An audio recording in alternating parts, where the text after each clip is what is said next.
Professor Timothy Donald, Dr. Caroline Harper, ladies and gentlemen. I would like to thank you for inviting me here today to speak about my father's research in neglected tropical diseases and to honor the remarkable achievements of site savers. You can see the results of my father's work in the exhibition today. I am honored that he should receive such attention. We have already seen this morning how Site Savers has worked closely with the community in Abuja in Nigeria to improve the health of its people. Neglected tropical diseases are a scourge, which do not receive the same public attention as do other pandemics. But what better way to recognize 1 billion NTD treatments, having been distributed by Site Savers supported programs, than to meet here today, and to say congratulations for this extraordinary achievement. Your invitation for me to join you here today has put me in a nostalgic mood, and I would like to share with you some anecdotes about my childhood, with my parents, and my father's research work in tropical diseases. I was born on January 8, 1942, exactly 300 years after the death of Galileo. I like the symmetry of this coincidence. We lived in a tall, narrow Victorian house in Highgate, which my parents had bought very cheaply during the war, when everyone thought London was going to be bombed flat. In fact, a V-2 rocket landed a few houses away from ours. I was away with my mother and sister at the time. Unfortunately, my father was not hurt. At that time, during and just after the war, Highgate was an area in which a number of scientific and academic people lived. In another country they would have been called intellectuals, but the English have never admitted to having any intellectuals. In Highgate, our family had seemed fairly normal, but later, when we had moved to St. Albans, so that my father could take up a new post at the National Institute of Medical Research in Mill Hill, I think we were definitely regarded as eccentric.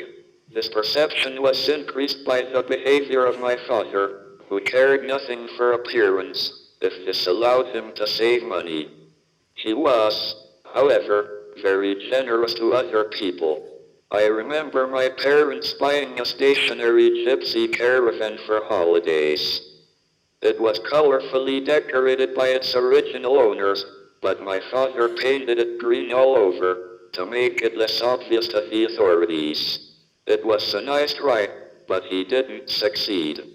Although we holidayed in the caravan until 1958, the county council finally removed it. As I grew up, my father was very keen that I should follow him to Oxford or Cambridge.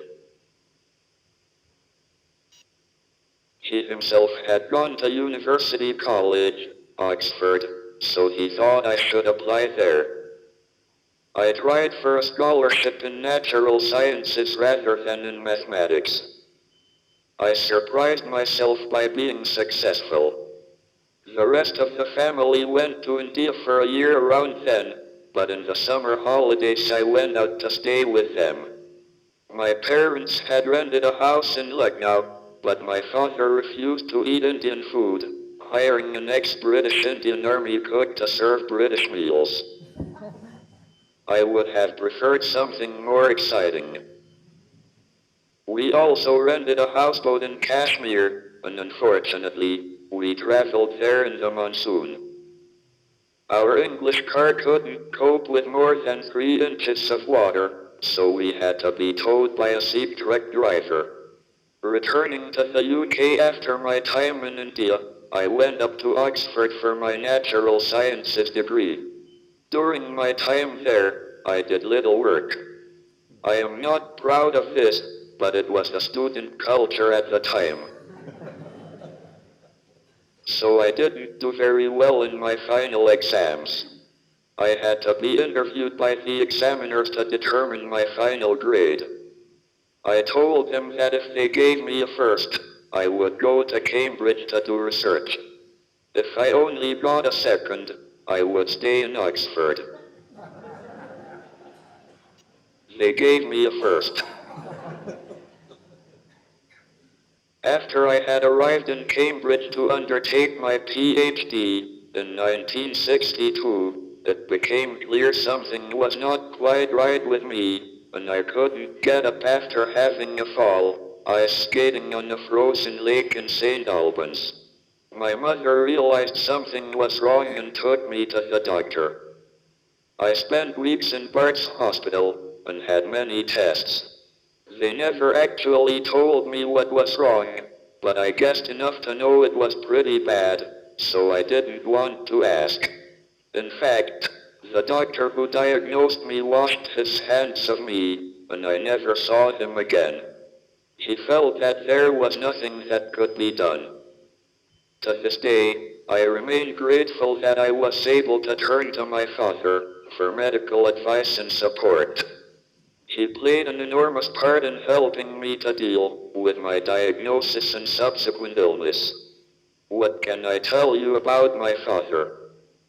Born in Yorkshire, the son of a farmer, he quickly showed himself to be a bright child and was sent to the Lee School in Cambridge. He gained a first-class degree in medicine at Oxford before undergoing clinical studies at St. Bart's Hospital. A research fellowship at the Liverpool School of Tropical Medicine in the early 30s followed, where he worked under Professor Warrington York. A traveling fellowship then took him to the Radcliffe in Oxford and Columbia University, New York. Over the next few years he pursued various possible scientific career moves in America, before he returned to the Welsh National School of Medicine at Cardiff. Here he lectured, before, in 1937, being awarded a research fellowship at the Medical Research Council to work in East Africa on trypanosomiasis. It was, it seems, a somewhat flexible arrangement, as he made his way to Nigeria as well, where he worked on other tropical diseases, as and when he could. When the war broke out, he undertook an heroic overland journey, by all means of possible transport, across Africa and down the Congo River, to get a ship back to England, where he volunteered for military service. Thankfully, he was told that he was more valuable in medical research.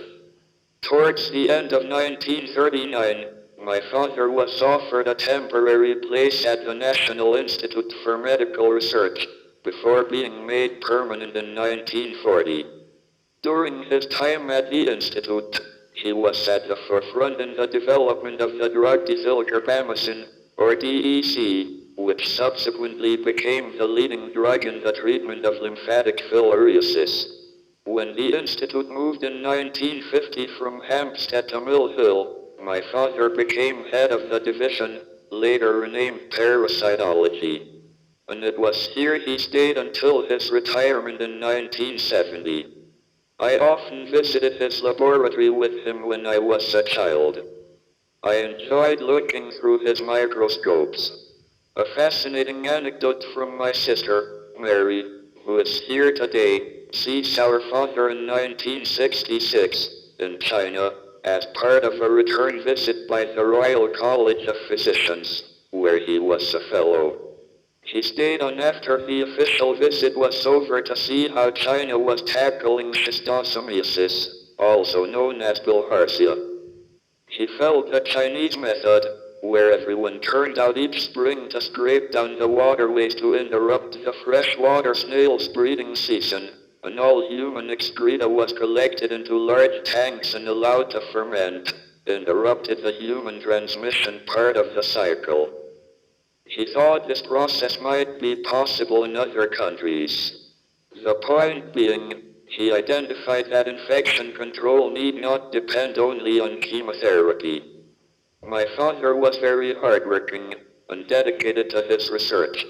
He never quite shook off his interest in tropical diseases, and even after he retired, he could be found still pursuing his interests in working on malaria and trypanosomiasis, as well as filariasis and the physiology of circadian rhythms. Throughout his career, he made some very important discoveries about bilharzia and malaria.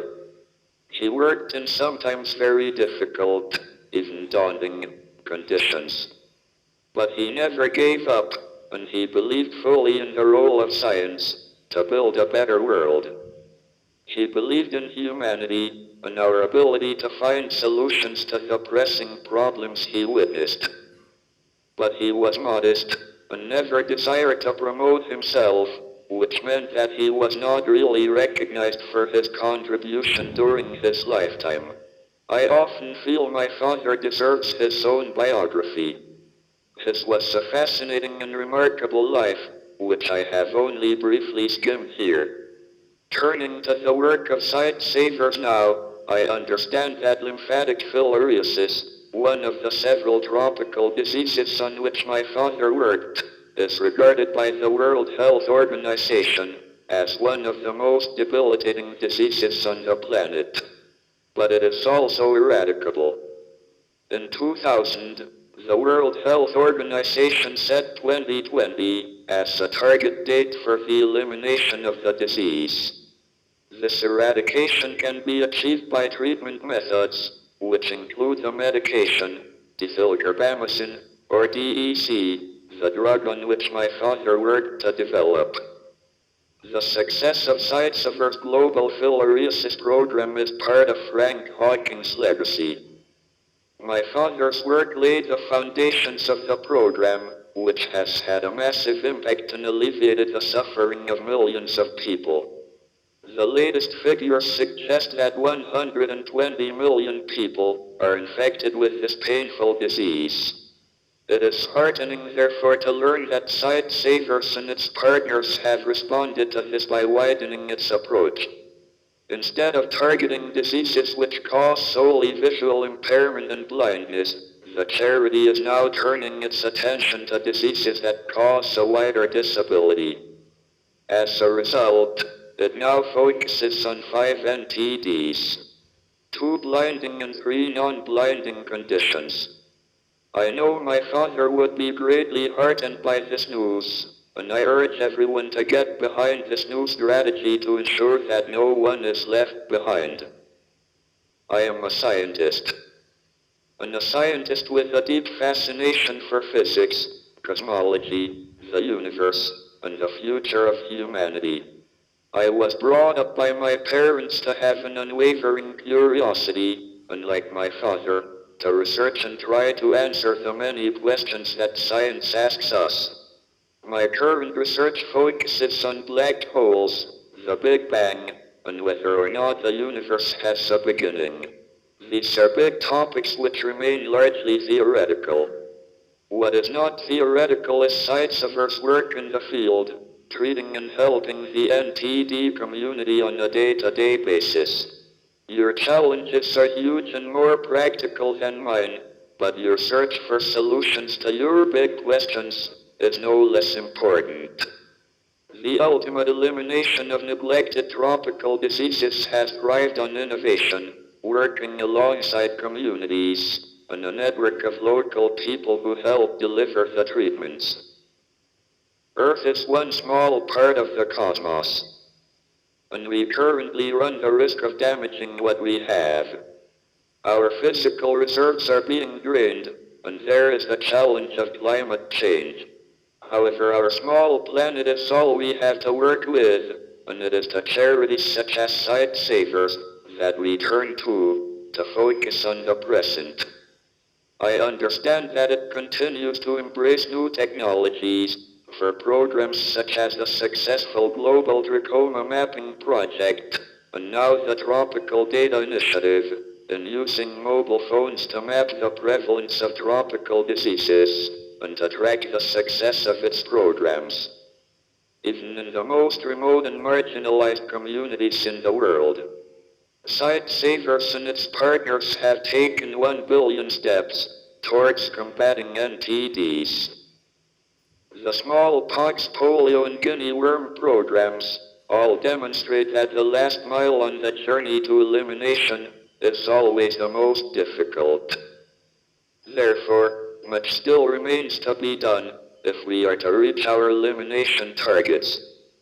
In any ambitious program, be it research into the farthest corners of the known universe, or the planned growth for an international health program, none of us can rest and assume that our current tools and resources are sufficient to achieve success. I would like to take this opportunity to encourage everyone at Sightsavers to succeed with its aims.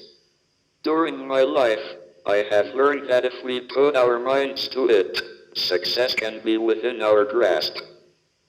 I wish Sightsavers good luck with its immense challenges, and I look forward to hearing about its progress and success. Thank you for listening.